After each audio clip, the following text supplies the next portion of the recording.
मैया रानी जाऊंगी किसके द्वार, जाऊंगी किसी के द्वार मैया रानी जाऊंगी किसके द्वार, जाऊंगी किसी के द्वार मैया रानी जाऊंगी किसके द्वार, जाऊंगी किसी के द्वार मैया रानी जाऊंगी किसके द्वार, जाऊंगी किसके द्वार,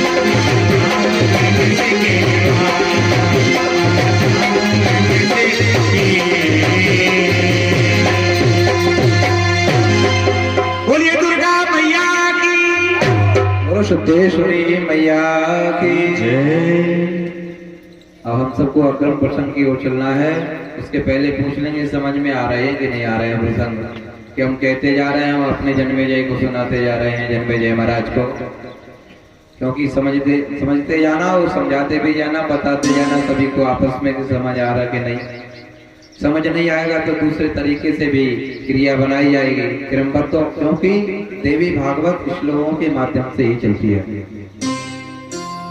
इसलिए श्लोकों का ज्यादा उच्चारण करना होता है। क्योंकि ये देववाणी देवताओं के लिए अति प्रिय है, संस्कृत वाणी देवताओं की है और इसके बोलने से सीधा कनेक्शन देवताओं को पहुंचता है। इसलिए बीच बीच में मंत्रों और श्लोकों का उच्चारण ज्यादा करना रहता है। और शाम को ये आपकी .tv इंडिया पर भी डाली जाती है, उस पर भी ये चल रहा है कार्यक्रम। आप हमारे ठाकुर साहब आते हैं नित्य प्रति, हिमांशु सेंगर जी नित्य प्रति अपना लोड करके करते हैं अपने चैनल पर .tv इंडिया पर भी ये कार्यक्रम आपको दिखाया जा रहा है यादव परिवार का। बोलो सिद्धेश्वरी मैया की जय। अब चलते हैं, एक राजा ऐसे भी हुए कि वह उनको अभिमान होने के कारण पृथ्वी पर नहीं चलते थे, तपोबल के कारण। तो अन्य राजाओं से उन्हें बड़ा बैर हो गया। राजा उनके आपस में बैर रखने लगे कि वो तो पृथ्वी पे नहीं चलते, जैसे आजकल नहीं कहते हैं वो तो हवा में उड़ रहे हैं। तो वही राजा की कथा आप सुनाने जा रहे हैं कि कौन राजा थे, वो हवा में उड़ते थे। लोग वह कहते हैं, स्वभाव बस कहने लगते हैं। जो भी जितनी भी कहानियां हमारे जीवन में लोग उच्चारण करते हैं तो वो बिल्कुल सत्य है, पर कभी किसी को याद है, कोई नहीं है, लेकिन कहानी बिल्कुल सत्य है। लोग कहते हैं कि अरे वो तो हवा में उड़ रहे भैया, उनकी बात ना करो। तो वही राजा की कथा सुनाने जा रहे हैं। कौन राजा थे जो हवा में उड़ते थे, उन्हीं की लोग सहन करते हैं कि अब तो वो हवा में उड़ रहे। जैसे हमारे महाराज विवेक महाराज है, हवा में उड़ रहे आजकल, रहते ही नहीं है वे एक जगह। आज रात गए हैं कार्यक्रम में, कल कानपुर जाएंगे और 1-2 दिन यहाँ रहते हैं, फिर थोड़ा सोचते हैं कि बस पूर्णाहुति हो जाएगी, फिर आगे देखेंगे तो आजकल हवा में उड़ रहे। तो वही राजा है यहाँ पर, ये उपचरी राजा है। हवा में उड़ने के कारण उपचरी, ऊपर चलने के कारण इनका नाम उपचरी रखा गया है। तो ये बिल्कुल कहानी सत्य है। अब सत्य मानना आज से। जब लोग बात कहते हैं कि वो तो हवा में उड़ रहे, हमारे माली बाबा कह देते कभी कभी नत्थू सेंगर साहब से कि वो तो नत्थू ठाकुर साहब हवा में उड़ते। अब महाराज हमने की हवा में रहते तो आपके मंदिर के बगड़े में है। तो ऐसा नहीं है, ये कहावतें हैं जो बिल्कुल सत्य है। बोलो सिद्धेश्वरी मैया की वह कथा सुनाने जा रहे हैं। जो राजा ऊपर ही ऊपर रहते थे, जो पृथ्वी के राजा थे, उनका तपोबल कम था, तो वो पृथ्वी पे रहते थे पर जलते बहुत थे वह राजा से। देवी पूजताम तथा पनमेश्वरे अपचरिं तथा राजा राजस्य चापि चेतना अपचरे तथा राजं पृथ्वी तलेन स्तता क्षणेन मात्रेण स्पर्शेन परिचरेण पृथक पृथक।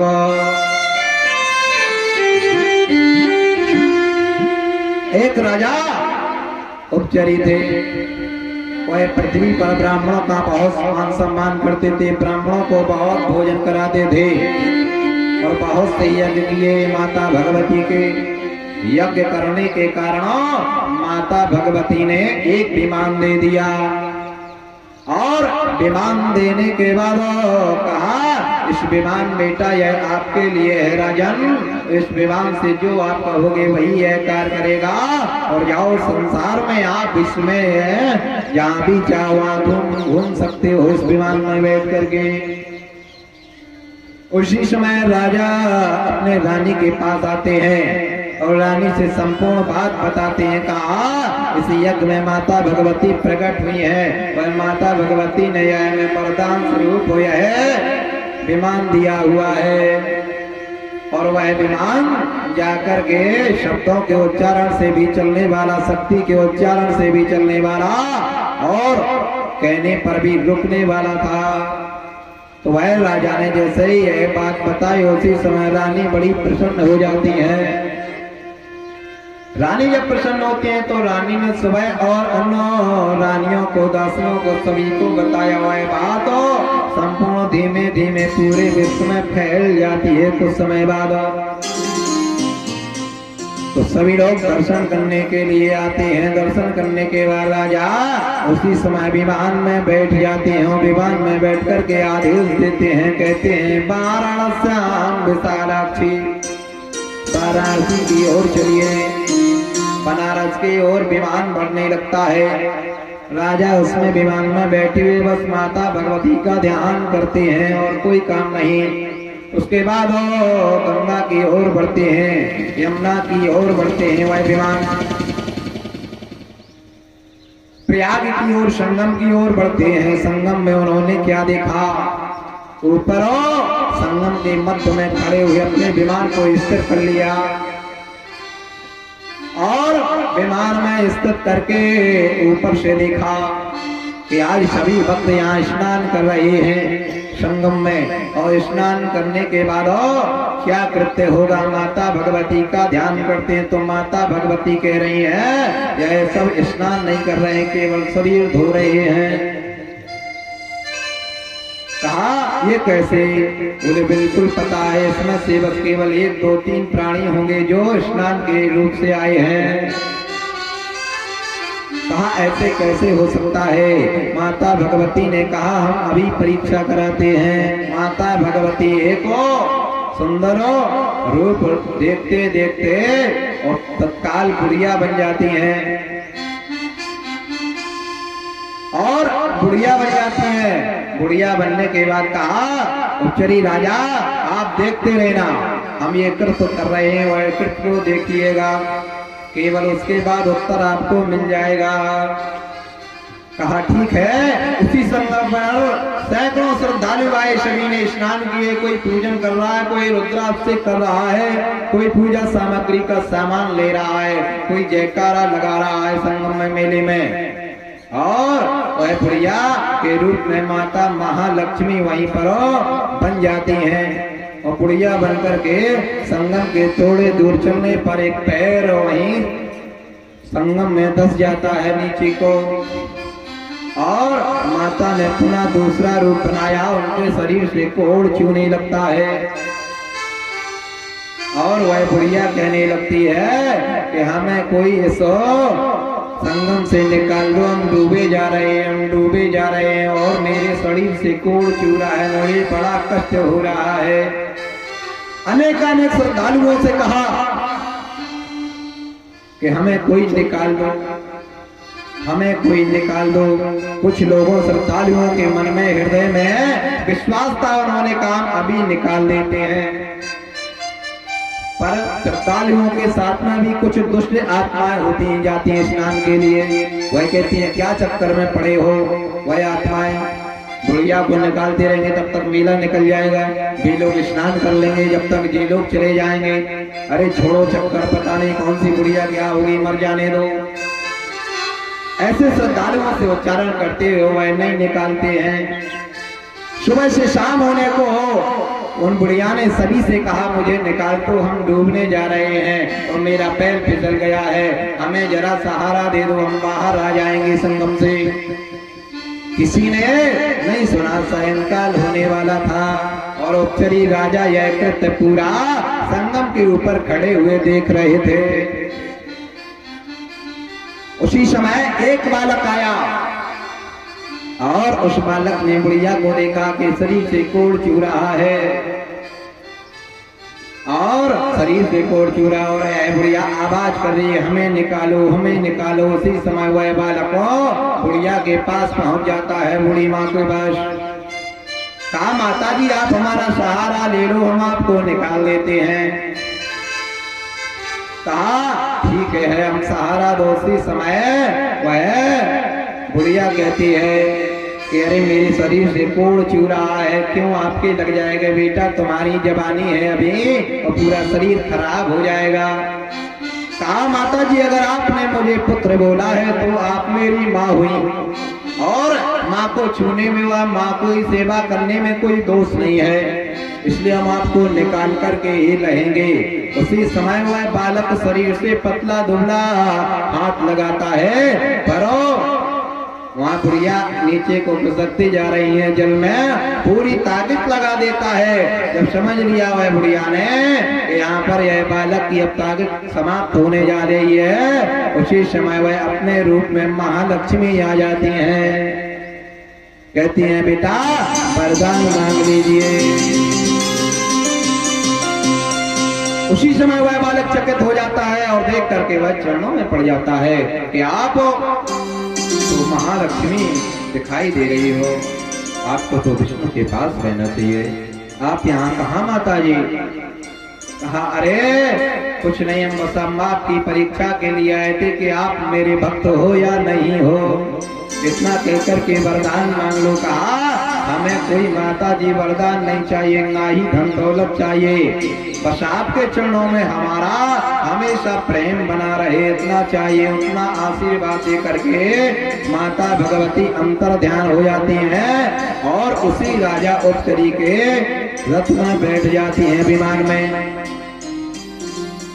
में बैठ जाती हैं। उपचरी राजा चरणों में गंगा जल लेकर गए माता का ध्यान करके पान करने लगते हैं। कहते हैं, माता आप मुझे दर्शन रूप में यह बता, यह क्या दृश्य था? कहा, यह वही दृश्य था जो तुम इसकी याचना और कर रहे थे, वचनों का उच्चारण करते हुए। कहा कि संगम में इतने सारे लोग स्नान के लिए आ रहे हैं, सभी लोग तर जाते होंगे, सभी लोग भक्तिमय होंगे, सभी लोग दयालु होंगे। कहा, देख लिया सुबह से शाम हो गया है, किसी ने मुझे हाथ तक भी नहीं लगाया, किसी ने अनेक वचन बोले हैं। तो कहा, क्या यह करेंगे नहीं? कहा, यह तो केवल पाप धुलने आए थे, शरीर को धुलने आए थे, केवल भक्ति में नहीं आया कोई।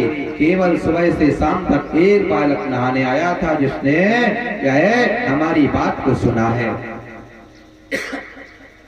इतना कहकर के राजा उपचरी चरणों में पड़ गए कि माता यह सब दृश्य मेरा देख करके हमें अब नीचे नहीं जाना है पाप करने के लिए, ना ही हमें किसी की संगति करना है। उसी समय माता भगवती अंतर ध्यान हो जाती हैं। तो यह संसार सागर का मेला है, संसार सागर में कोई किसी के साथ नहीं जाना है, केवल जाना है तो धर्म और माता भगवती का कर्म जो आप करोगे, माता भगवती के चरणों में सेवा करोगे, वही जाएगा, कुछ नहीं जाएगा। ये सब संसारिक मेला है। जैसे हम और आप संगम में गए हुए थे, हजारों लोग थे, कोई कोई को नहीं देख रहा था, एक दूसरे में नहाने में लगे हुए थे, कोई अपने कपड़े बदल रहा, कोई वस्त्र बदल रहा, कोई ज्ञान दे रहा, कोई भक्ति गे रहा, कोई गा रहा, कोई अपना पार बनाने वाले अपना धंधा कर रहे। उन्होंने कहा ठीक है 50 मिलेंगे। हमारे एक यजमान बोले, पता नहीं कौन, शायद सुमित जी थे, सुमित यादव जी, कहते हैं गुरुजी क्या यहाँ पार बनाने वाला मिल जाएगा? मैंने कहा यहाँ मिल जाएगा, यहाँ तो जेब काटने वाला वही मिल जाएगा, आप पार बनाने की बात करते हो। जब तक इतना उच्चारण किया तब तक कम से कम 10 हो वहां पे नाई आ गए हमारे पास, कहने लगे महाराज किसकी मुंडन होना है? हमने कहा मुंडन नहीं, उस खंड नहीं मानो आप यहाँ खाए। हमने कहा यदुवंशी लोग हैं, 1-2 लोग नहीं है हमारे साथ में मेला है, यदुवंशियों का परिवार जानते हो, वो हंसने लगा। मैंने कहा हिसाब से पैसा लेना, अगर बिगड़ गए तो तुम समझ लेना। नहीं महाराज हम बनाएंगे। उसमें से एक बहुत थोड़ा टेढ़ा मेढ़ा भी था, तो उसने पता नहीं किसके बनाए, तो कहने लगे गुरुजी बड़ी मुश्किल पड़ गई। चला दिया होगा छोरा साहब 1-2 बार 2-3 लोगों के साथ, क्योंकि कहाँ से बिलेट आ रहा है इतने सारे। तो ऐसी कृपा है, वहाँ तो अनेक अनेक लोग हैं, क्योंकि वहाँ का तो कहना है कि वहाँ बोलो आप नहाते समय हर हर गंगे, तो कुछ चोर लगे कहते हैं कि बस तुम बोलो हर हर गंगे तो हम करें दे रहे तुम्हें अभियान लंगे, तो वे कपड़ा उठाए और चल दें। तो ये संगम है, मेला है संसार का, कोई किसी का नहीं है, क्योंकि जननी जाना जनक जाना, भाई और बंधु जाना है, अकड़ जाना मकड़ जाना, सूखा जड़ जाना है, इधर जाना उधर जाना, पर देगे भी जाना है, मित्र जाना दुश्मन जाना, अपना जाना दूसरों का जाना, दूसरों का बिगाड़ना जाना है, इतना सब कुछ जाना पर कुछ भी नहीं जाना, जिसके पास जाना है उसको तुमने नहीं पहचाना, जिसके पास जाना है उसको तुमने नहीं जाना। आदिशक्ति मां देव भवानी कैला मैया नमो शक्ति मां देवी भवानी कैला मैया नमो